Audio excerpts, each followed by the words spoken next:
Hello दोस्तों, स्वागत है आपका हमारे इस वीडियो में। तो डीएफसीसीएल की जो भी इस बार की वैकेंसी है 2023 की, जिसमें जूनियर एग्जीक्यूटिव और एग्जीक्यूटिव की वैकेंसी आई थी, जिसमें CBT 2 एग्ज़ाम हो चुका है। तो जो भी कैंडिडेट ज्वाइन करेंगे एज ए जूनियर एग्जीक्यूटिव और executive electrical, SNT, mechanical, HR, finance, IT, तो उन सब के लिए जो प्रमोशन पॉलिसी है वो कैसी होगी, डीएफसीसीएल में क्या है प्रमोशन पॉलिसी, इसी पे हम बात करेंगे कि कितने टाइम के बाद आपका क्लस्टर चेंज होगा और डायरेक्ट फिर डिपार्टमेंटल एग्ज़ाम के थ्रू जो प्रमोशन पॉलिसी होती है वो क्या है। इसी दोनों पे हम बात करने वाले हैं। तो अभी आप देख सकते हैं ये डीएफसीसी का ऑफिशियल लेटर है, जो किसी कैंडिडेट ने RTI करके डीएफसीसी से मांगा था। तो वही ये प्रमोशन पॉलिसी आप देख सकते हैं, जो कि क्लस्टर बी में जो N5, N6, N7 ये 3 टर्म आप देख रहे हैं, ये एज ए जूनियर एग्जीक्यूटिव है। जो N5 में अभी जैसे जो भी फ्रेशर जो एज ए जूनियर एग्जीक्यूटिव इस बार जो एग्ज़ाम दिए हैं, वो फर्स्ट ज्वाइनिंग जो होगा उनका जूनियर एग्जीक्यूटिव ग्रेड 3 यानी N5 में उनका ज्वाइनिंग होगा। और ज्वाइनिंग होने के सर्विस 3 ईयर सर्विस होने के बाद जूनियर एग्जीक्यूटिव ग्रेड 3 में ग्रेड 2 यानी N6 में होगा। उसके फिर 3 ईयर बाद ग्रेड 1 जो as a junior executive electrical N7 में ज्वाइन करेंगे।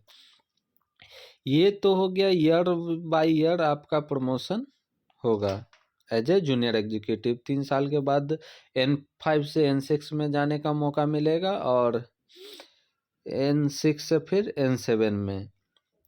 और सेम अब हम बात करते हैं एग्जीक्यूटिव की।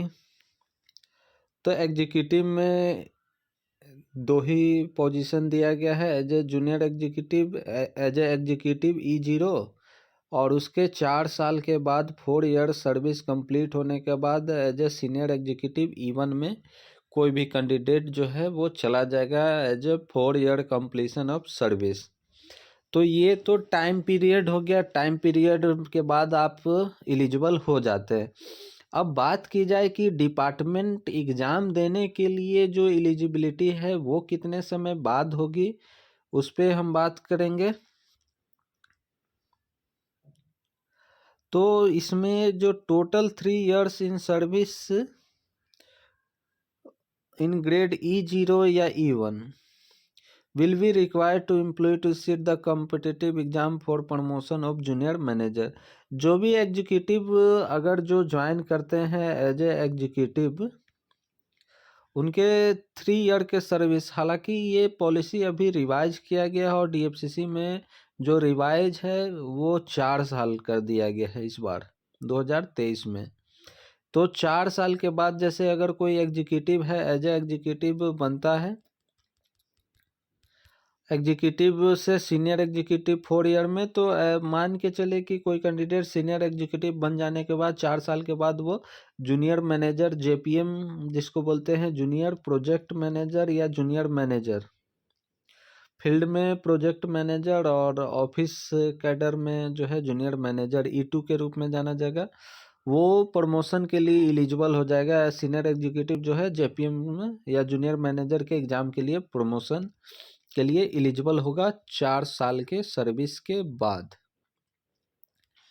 सेम जूनियर एग्जीक्यूटिव की बात करें तो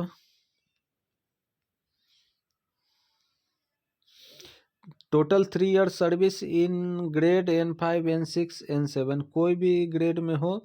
जैसे कोई कैंडिडेट N5 से N6 में अगर 3 साल में चला जाता है तो 3 साल के बाद वो एलिजिबल होगा किस कंपटीशन के लिए, एज ए एग्जीक्यूटिव E0 के लिए। लेकिन ये भी टर्म अभी दोनों में चेंज कर दिया गया है और 4 साल का टर्म रखा गया है डीएफसीसी में। नेक्स्ट वीडियो में हम न्यू प्रमोशन पॉलिसी को भी दिखाएंगे। तो ये 2 टर्म हो गया आपका जूनियर एग्जीक्यूटिव से एग्जीक्यूटिव बनने के लिए। और इसमें बात करें तो आपको अलग से कोई एग्जीक्यूटिव बनने के लिए डिप्लोमा और बीटेक की डिग्री की आवश्यकता नहीं होगी। आप आईटीआई किसी भी फील्ड से करके आ रहे हैं, फिटर से, इलेक्ट्रिकल से, इलेक्ट्रॉनिक्स से, जो भी कैंडिडेट जो as a junior executive join करेंगे ओपीएन बीडी में, एसएनटी में, इलेक्ट्रिकल में, कोई भी विभाग में अगर वो ज्वाइन करते हैं तो उनको प्रमोशन के लिए मिनिमम 4 ईयर का सर्विस कंप्लीट करना होगा और उसके बाद वो एज ए एग्जीक्यूटिव एग्ज़ाम के लिए, डिपार्टमेंटल एग्ज़ाम के लिए एलिजिबल हो जाएंगे। और इसी साल 2023 में भी डिपार्टमेंटल एग्ज़ाम हुआ है, तो प्रत्येक ईयर डिपार्टमेंटल एग्ज़ाम होते रहते हैं और उसकी बहाली जो है कंटिन्यू होती है। तो डिपार्टमेंटल एग्ज़ाम पे भी हम कभी वीडियो बनाएंगे, क्या है डिपार्टमेंटल एग्ज़ाम का और कैसे उसका नोटिफिकेशन आता है।